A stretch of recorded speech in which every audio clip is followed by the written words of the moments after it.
Assalamualaikum warahmatullahi wabarakatuh. Selamat sore dan salam sejahtera bagi kita semuanya.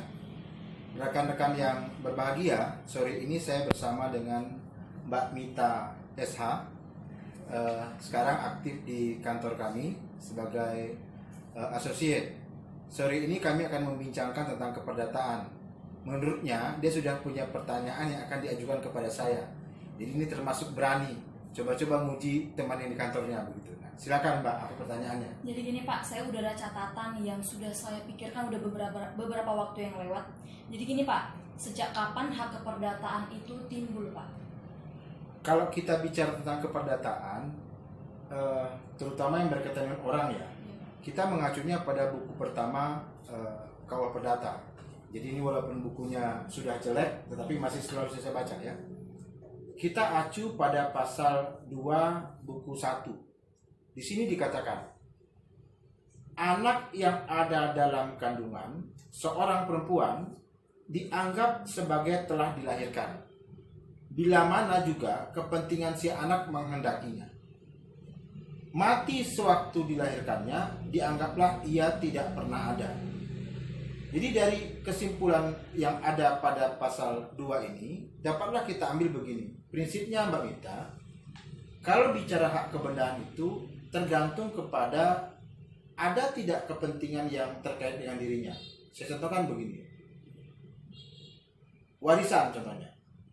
Walaupun si anak ini masih dalam kandungan, tetapi ada posisi seorang perempuan sudah menikah dalam kondisi hamil atau mengandung. Ternyata ketika dia mengandung, suaminya meninggal dunia. Patut diduga kalau anak itu lahir ya atau sudah lahir, lalu si bapak itu meninggal dunia, tentu dia menjadi ahli waris kan? Artinya kondisi itu sesuai dengan pasal 2 dikatakan dianggap sebagai telah dilahirkan bila mana juga kepentingan si anak menghendaki. Prinsipnya saya ulangi, bicara tentang hak keperdataan itu dimulai sejak dalam kandungan. Dengan catatan apa? 1, dia menghendaki kepentingan hukumnya. Nah, seharusnya ditanyakan juga begini. Bagaimana kalau seandainya begitu dia lahir, dia meninggal dunia? Nah, karena ini akan berbeda dengan dia lahir, sempat hidup, lalu meninggal. Kalau si anak ini, orang tuanya salah satu meninggal, contohnya itu si bapak lah mestinya ya, si bapaknya meninggal dunia ketika si ibu ini mengandung, maka dia dianggap punya kepentingan akan harta warisan bapaknya. Maka dia menjadi salah satu calon ahli waris. Dengan catatan, tadi saya katakan hidup. Kalau kemudian ternyata dia lahir langsung meninggal dunia atau seketika meninggal dunia, maka dia dianggap tidak pernah ada.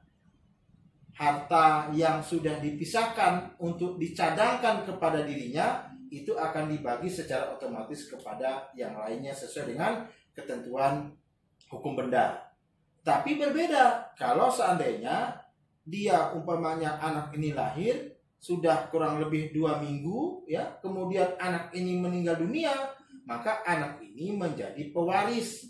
Bagi siapa? Bagi ahli waris si anak tersebut. Nah, ini bicaranya nanti bicara hukum kewarisan. Mungkin itu sih yang harus kita pahami juga rekan-rekan semuanya. Pada prinsipnya, kalau pertanyaan adalah sejak kapan hak keperdataan itu perlu diperhatikan atau timbul, jawabannya adalah sejak anak itu masih dalam kandungan.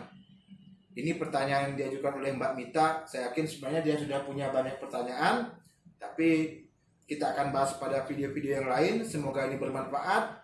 Assalamualaikum warahmatullahi wabarakatuh.